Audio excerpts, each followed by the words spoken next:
Assalamualaikum warahmatullahi wabarakatuh. Perkenalkan, kami dari kelompok 12 dengan mata kuliah Dasar-Dasar Ilmu Pendidikan yang beranggotakan saya Aisyah Mina Maryam dengan NIM 230050001. Saya Rima Audia dengan NIM 230050031.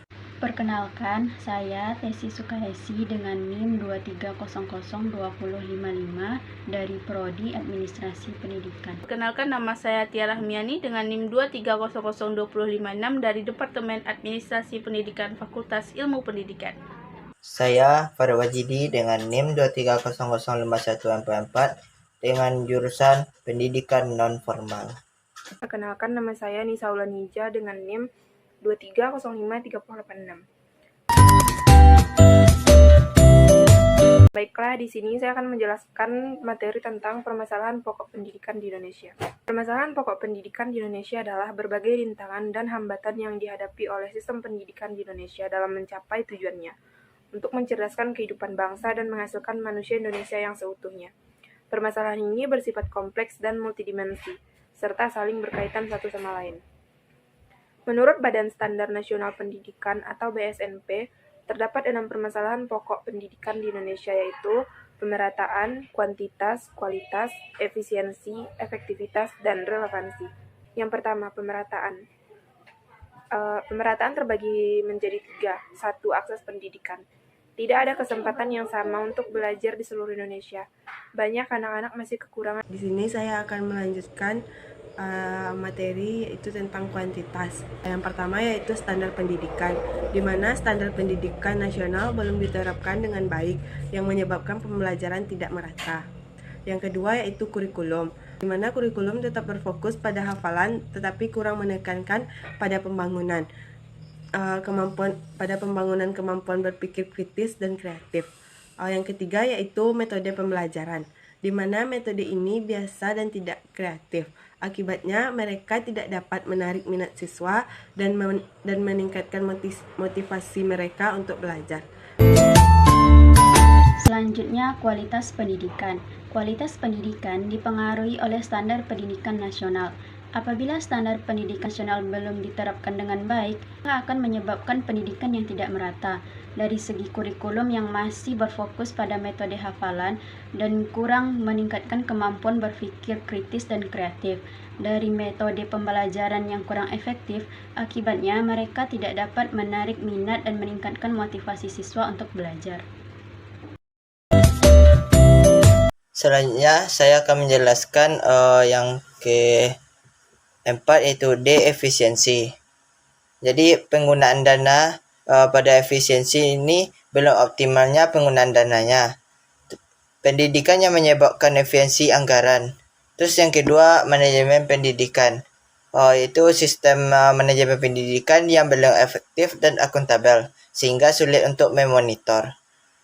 Dan mengevaluasi kinerja pendidikan. Terus yang ketiga, birokrasi pendidikan, yaitu birokrasi pendidikan yang berbelit-belit dan tidak efisien, sehingga menghambat proses pengambilan keputusan dan pelaksanaan program pendidikan.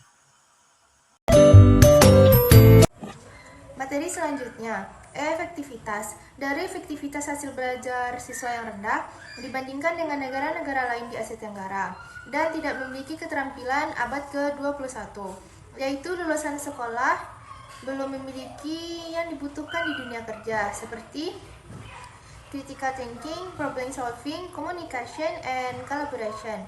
Terakhir yaitu kurikulum dan materi pembelajaran yang belum relevan dengan kebutuhan dunia kerja dan perkembangan ilmu pengetahuan dan teknologi.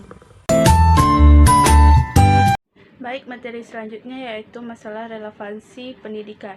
Masalah relevansi berkaitan erat dengan sistem pendidikan dan pembangunan secara umum serta kepentingan perseorangan, masyarakat secara jangka pendek maupun jangka panjang. Masalah ini membahas seberapa dalam sistem pendidikan bisa menciptakan karya yang cocok dengan keberlangsungan suatu proses pembangunan.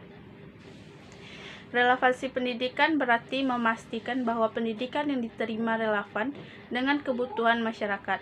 Pendidikan harus berorientasi pada masa depan dan memiliki tujuan utama untuk mengembangkan potensi dan mencerdaskan manusia.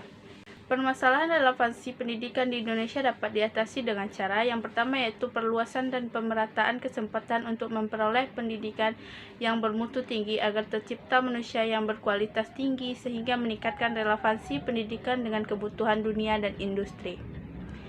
Yang kedua, peningkatan kemampuan akademik, profesionalisme, dan jaminan kesejahteraan tenaga kependidikan sehingga mampu berfungsi secara optimal, terutama dalam peningkatan pendidikan watak dan budi pekerti agar dapat menunjukkan apa yang pernah ia dapatkan selama menempuh pendidikan.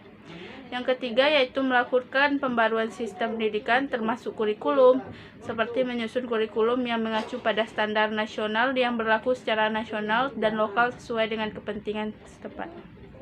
Jadi kesimpulan dari pembahasan materi kita kali ini adalah pendidikan adalah suatu usaha sadar dalam rangka menanamkan dan mengembangkan daya kemampuan yang baik dan berhubungan dengan pengalaman, pengetahuan, kemudian aspek sikap maupun keterampilan yang dimiliki setiap masing-masing individu.